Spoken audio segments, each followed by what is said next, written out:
दूसरे नंबर पर जो नफल नमाज आती है वो इशराक की नमाज आती है। मैं अक्सर ये बात अर्ज करता हूँ कि शरीयत के अंदर चंद आमाल हमें ऐसे बता दिए गए, कुछ आमाल ऐसे बता दिए गए जिसका अजर व सवाब बहुत ज़्यादा है।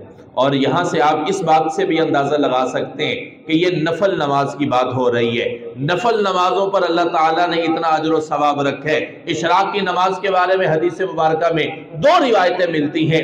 एक रिवायत के अंदर ये आता है, अल्लाह के नबी हज़रत मोहम्मद सल्लल्लाहु अलैहि वसल्लम ने इरशाद फरमाया कि जो आदमी फजर की नमाज पढ़ के अपनी जगह पर बैठा रहता है, जिक्र अज़कार करता है, तिलावत करता है या किसी और नेक काम के अंदर मशगूल हो जाता है, तो जब इशराक का वक़्त होता है तो वो 2 रकत नमाज इशराक पढ़ लेता है। अल्लाह ताला उस इंसान को एक मकबूल हज और एक मकबूल उम्रे का सवाब अता फरमा देते हैं। और जो दूसरी रिवायत है उसके अंदर मजमून ये मिलता है, अल्लाह के नबी सल्लल्लाहु अलैहि वसल्लम ने फरमाया फजर की नमाज पढ़ने के बाद उसी जगह पर बैठा रहा, जब वक़्त हुआ तो 2 रकत नमाज सलातुल इशराक के पढ़े, अल्लाह ताला उसके तमाम सगीरा गुनाहों को माफ फरमा देंगे, अगरचे वो गुनाह समंदर की झाग के बराबर ही क्यों ना हो। अब 2 नफल पढ़ने पर इतना अल्लाह सवाब दे रहा है तो फर्जों पर कितना अल्लाह अजर और सवाब देगा। हम लोग फर्जों का भी ख्याल नहीं करते, हम लोग फर्जों को भी छोड़ देते हैं। मेरे भाई, नफल नमाज की इतनी अहमियत है, फर्जों की कितनी अहमियत होगी। नफल नमाज के बदले अल्लाह इतना राजी हो रहा है कि हज और मकबूल उम्रों का सवाब दे रहा है, अल्लाह तमाम सगीरा गुनाहों को मुआफ कर रहा है, तो जो फर्जों का एहतमाम करने वाला है उसकी कितनी अहमियत होगी।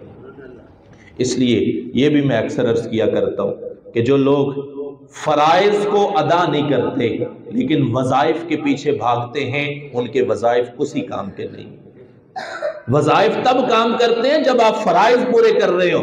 जब फराइज पूरे नहीं करने, नमाज पढ़नी नहीं है और जो दीगर फराइज है उनकी अदायगी का पता नहीं है, तो खाली वजीफे पढ़ने से काम नहीं बनता। वजीफे तब काम आते जब फराइज की अदायगी मुकम्मल होती है। तो लिहाजा ये बात ज़हन में रखिएगा कि फर्ज की अहमियत सबसे ऊपर है। जब फर्ज होते हैं उसके बाद आप कोई दीगर इबादत करते हैं तो उस इबादत के अंदर 4 चांद लग जाते हैं। लेकिन अगर फर्ज नमाज पढ़ी नहीं जा रही और दीगर वज़ाइफ और दीगर नफली इबादत पर जोर दिया जा रहा है तो ये तो कम अक्ली है, ये तो बहुत बड़ी जो है वो दीन से दूरी की सबब है। दीन से दूरी का ये आलम है कि इंसान फर्ज अदा कर नहीं रहा और नफलों के अंदर जो है वो जुड़ा हुआ है। तो इसलिए इशराक की नमाज के बारे में हदीस मुबारका के अंदर जो 2 मजमून आते हैं, एक रिवायत के मुताबिक मकबूल हज और मकबूल उम्रे का सवाब मिलता है और दूसरी रिवायत के मुताबिक इंसान के तमाम सगीरा गुनाहों को मुआफ कर दिया जाता है, अगरचे वो समंदर की झाग के बराबर ही क्यों ना।